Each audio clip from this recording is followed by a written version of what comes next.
Hi dudes, right, thank you very much. This is our live stream, a little belated, but in the chat and in the comments, I've put a link to the live stream that we did at Fingerless. So we kind of recorded it live. We're back in Reykjavik now, and this is our last night of our tour. So I just thought I'd give you the opportunity, if you wanted to ask any questions for Claire here, and also the opportunity for Claire to plug her Instagram again, of course. So if you were hoping to tune into that, then apologies that we didn't quite get it live from the place. It was much better, but it's in the description. And a couple of people like that and said really cool things as well. So there's one thing about some rocks shaped like a cat at Fingerless. Which we've never noticed shaped like a cat, but there is definitely one where there's rocks with a little rock in the middle, and it's called the Truth Rock. And apparently if anyone lied during any of the trials or anything at Thingvellir or at the Althing, then the rocks would fall out, and it's still there. So either they were like super truthful, or it maybe doesn't work quite so well. They were like super truthful, or it maybe doesn't work quite so well. I think they must have been quite trusting people if they bought that rock. You know, it's like it means everything everyone says there is kind of truthful. But there are definitely others, but I unfortunately don't know where they are. It is an amazing place, so do check out that video because you can really see why they would have created their parliament here. It's interesting about the parliament in Reykjavik as well, because it's still that kind of very liberal, kind of not liberal, but like you can go ahead and meet the Prime Minister if you want to, basically. There's no kind of rules about who can and can't meet the Prime Minister. You have to make an appointment. As far as I'm aware, you can make an appointment to have a chat with a representative of Parliament.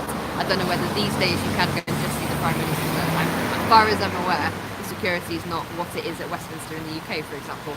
You do have to make an appointment. If you turn up without one, then you can't go in, but if you do make one, you can apparently go and have a chat. So what was your favourite bit of the... Well, I know you've done this a few times. What's your favourite bit of Iceland tour?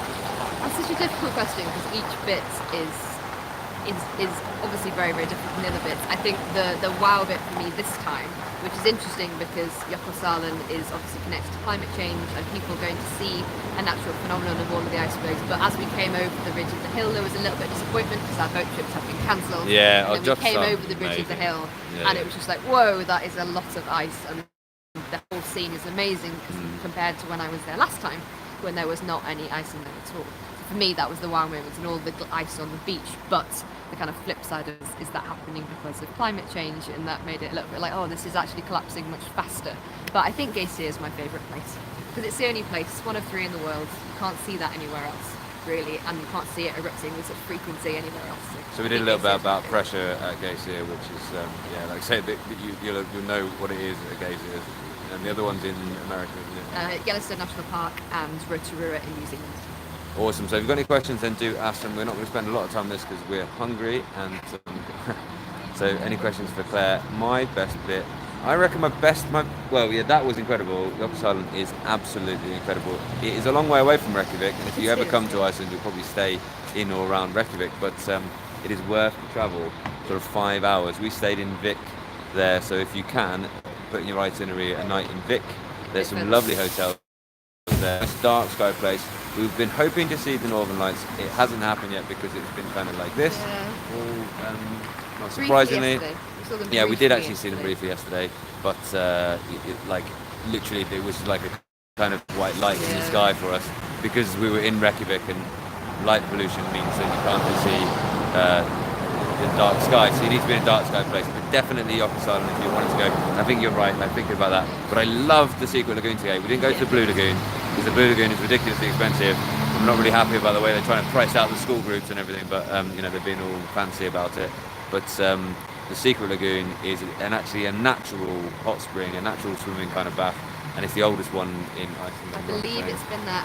I think it's the oldest one that's been continually in use because there are some. They've just restored the one that I was talking about in Last Island Saga, where Britain and Polly and Catherine meet. That's been restored, but I think it's the longest continually in use one. I think it was built in 1800s, and maybe slightly wrong now, but I believe it's been around for over 100 years. Sorry about all the bus noise. I hope you heard that. So that's been around for maybe 100 years, which is incredible for an outdoor swimming pool. It's been absolutely fantastic. If you've got any questions for Claire or for me, otherwise we're going to go in a moment. Claire's about just to tell you her Insta, if you want to follow that. I'm at Claire Udale, which is CLAIREYOUDALE, and my Twitter handle is the same. As far as I'm aware, I'm the only one. Not just a tour guide with NST, also a climbing instructor. I'm a climbing coach in Sheffield, and do a lot of Duke of Edinburgh supervising and assessing as well. But leading expeditions, and I'm a field studies specialist in biology and geography mainly.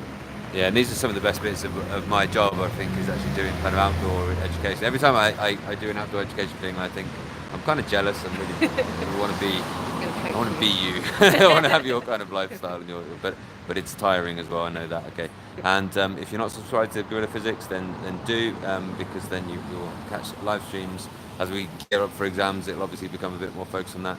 Hopefully in the next few weeks, then you'll see some bit more kind of professionally produced videos in terms of explaining some physics of Iceland. Okay, because at Gorilla Physics we just care about you understanding your physics more, so you get more confident with it, and you actually start to enjoy learning it, and then you're going to do better in your exams. All right, cheers.